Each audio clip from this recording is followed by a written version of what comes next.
জুয়ারি, কালকে আমার বিয়ে করছে। আমি জানি তুমি অনেক খুশি, তোমার সব সব পূরণ হবে ইনশাল্লাহ। আর হ্যাঁ, তুমি একটা কাজ করো, ওই কাজে অফিসে কয়টা বাজে আসবা? আমি 7টা-8টার দিকে খুলবে না, তুমি 10টার দিকে আসো, বুঝছো? 10টা এখানে থাকো। আচ্ছা ঠিক আছে, আমি ঠিক 10টায় তোমার জন্য কাজে অফিসে ওয়েট করবো, তুমি কিন্তু চলে এসো। ঠিক আছে, রাখি। Tata, good night. ঠিক আছে, রাখছি। Good night, I love you.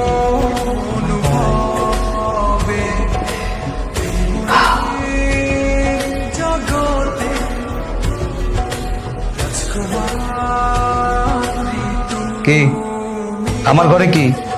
যাও, বললাম না আমার ঘরে আসবে না, বেরাও। তুমি কি কালকে ওদেরকে বিয়ে করবে? আমি বিয়ে করতেছি না কি করতেছি সেটা একান্ত আমার ব্যক্তিগত ব্যাপার।